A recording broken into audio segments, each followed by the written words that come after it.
Control power weapons to dominate the enemy team. Hey guys, Fizz here, and today we're playing Halo 5 Guardians multiplayer beta. Preview program members actually got access to this beta 10 days early, and since I'm a preview program member, I've been playing it pretty much all day, and I can tell you right now, it's pretty awesome, guys. So, if you notice, using the SMG here, everything is actually pretty much how you'd remember it. I was worried that they would change things too much or that they wouldn't change things enough, and it would basically just be Halo 4, but no, they wanted to get back to the roots, you know, the old school arena style multiplayer, you know, no loadouts, no Spartan perks or anything like that like we had in Halo 4, which again, I didn't mind too much. I did, however, miss, you know, how Halo 2 and 3 played, how it was, you know, everyone started off on a level playing field, everyone had the same gear, same equipment, same powers, and you had to, like, you know, control the map and get these power weapons and stuff, and there's a real emphasis on power weapons in this game. Power weapons and movement, I'd say, are the two, you know, things that they've been pushing so far. First of all, I'll start with the power weapons. They're on a timer, so the announcer will periodically say, hey, you know, it's a shotgun or sniper rifle, whatever, going to spawn here at this time, so be sure to get over here. And yeah, I know that takes away some of the old school having to know the map, having to know the spawns, having to know what spawns where and at what time. But I think it's cool. It adds a little bit of arena flair to it, you know, because the whole idea behind the Halo multiplayer is you're a bunch of Spartans in training aboard the ship or whatever. That was from Halo 4. I'm pretty sure it's the same story here. But you're all training. Like, this is all simulated, you know, combat. You know, war games is what it's called in Halo 4. So this gives it more of a, you know, a competitive, like a game shows type feel. Having someone tell you, you know, having an announcer announce things. It's just, you know, what goes on in a game show. So that's pretty cool too. And then the other thing, like I said before, is movement. You can climb, you know, mantle on walls. It's called like clamber or whatever in this game, but it's basically just mantling. You can mantle. You can boost dash. You can do a couple cool things. Sprinting's back, obviously, although I, for the life of me, couldn't figure out how to do it in this clip. As you're seeing right here, that's the ground slam thing that they did. That was a nice nade. But that's the ground slam thing. You basically float up in the air for a second and lock onto a specific part on the ground, and then you just like slam down all crazy, killing people in an area of effect attack. It's pretty nice. So yeah, the guns, pretty similar to things we've seen before. Haven't really played with anything new. So far I've used pretty much, you know, like the DMR and the battle rifle are back, the assault rifle is back, the pistol, a little different, but it's still here. SMG and sniper rifle, you know, like normal stuff you'd expect back. Obviously this is just the beta, and this game is nowhere near finished, so everything seen here is likely to change at least somewhat.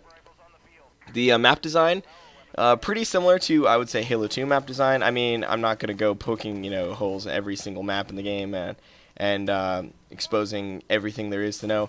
Although I will say that the other map that isn't this one, it's called Truth. It is basically just midship. I think it is exactly a midship, but with some minor tweaks. So that is, you know, taken straight from Halo 2. But yeah, so this map is actually really good looking. It reminds me a lot of that Halo Reach level where you're flying around New Alexandria. It might even be New Alexandria. Who knows? But these maps look good. I mean, the game is freaking beautiful. You know, some of the textures are a little muddy in areas. Like when you melee, your arm is, you know, obviously not a finished texture. And obviously the resolution is currently 720p, although 343 Industries made a very, very big deal of noting that the resolution is going to change. We don't know what it's going to change to. However, when you actually start up the beta for the first time, they say, you know, the game is still in pre-release and everything here is likely to change, including the resolution. Like they add a little section saying, yo, like seriously, the resolution is not locked. So hoping the full game doesn't release at 720p, but even if it does, I honestly was pretty impressed by what I saw here. You know, fix up the textures a little bit, and it's still a good looking game. I'm just, you know, resolution isn't everything, but still think that no game should be launching a 720p in 2015. As far as gameplay goes, like I said before, since the maps are pretty much laid out a lot like Halo 2's maps, and by maps I mean the literal two that are in the game, one of them even being from Halo 2, so do not take my word for any of this. I can only speak for this one map, and obviously Midship or Truth, whatever it's called in this game.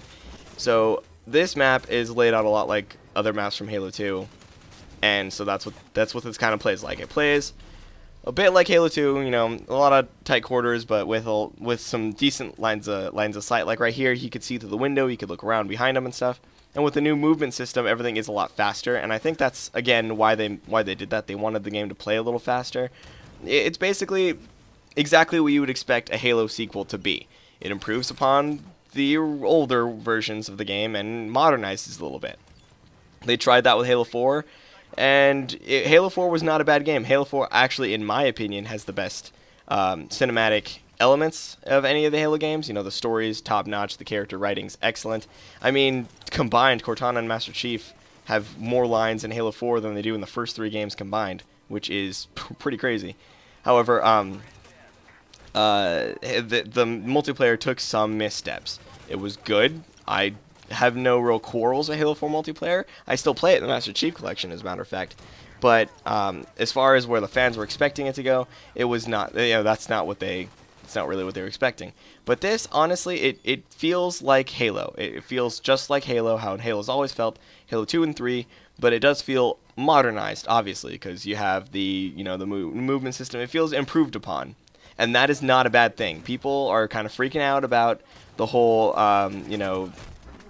boosting and pounding and stuff like that, but it's just taking what we already know and love and expanding upon it, and I think that's fantastic. Hats off to 343 for trying something new. And again, this game is a year off, a little more than a year off, so we can't really just hate on it already right now. That's the point of this beta, is this is the earliest they've ever done a beta, so they want our feedback, they want our opinions, they want our they want everything from us, so that they can analyze it and say, all right, so this is something that they want, so let's give it to them. A lot of betas, like for example the Battlefield 4 beta, it was a beta. It was typical beta, but it came out a month before the game, so as soon as the beta was over, there wasn't really anything they could do. The game was pretty much already finished, and then the game launched in a quality that, shall we say, was less than pleasing. So here, I think they're trying to avoid that at all costs. They're trying to give us a really good beta, trying to give us, because okay, so the preview members get this beta 10 days early, and then when the beta comes out, they're having, I don't know exactly how to word it, but they're going to change up the content that's available. So one day there'll be 1 or 2 maps and then 1 game type you can play. So they're going to really, focus it on that game type and that map or whatever. And then the next day it'll be a different map with a different game type. Stuff like that. They're going to kind of mold the beta a bit to to test specific things, because they really do want our feedback, and everyone obviously should be giving feedback because this is a beta. Bugs are expected. Problems with the game are expected, and so it's up to us, the community. This is kind of the whole point, to test the game and see if it's playing well. A beta is a really good way to test servers as well. God knows the Master Chief Collection could have done with a beta, but yeah, overall though, the beta for Halo 5 Guardians is pretty nice, and everyone's going to be able to get their hands on it. Well, everyone who has the Master Chief Collection, that is. Everyone who has the Master Chief Collection is going to be able to get their hands on it on December 29th. But for now, I can tell already that me and the guys are going to be playing a lot of this. It really is fun, guys. And for those of you who are worried about where the direction of Halo 5 multiplayer is going, I can assure you right now, it's looking positive. And with the, since this is the beta, we're going to be able to give our feedback, give all that stuff that we need to give in order to make this game the best game it can possibly be. I have high hopes for Halo 5 Guardians, and I can't wait to see where this goes. I hope you guys are excited as I am, because I'm a huge Halo fan. Those of you who know me know that Halo was actually the first video game I ever played. And just, yeah, I'm really excited for this game. So if you like this video, like, comment, and subscribe if you haven't already. Remember to stay classy, guys, and I'll see you in my next video. Peace!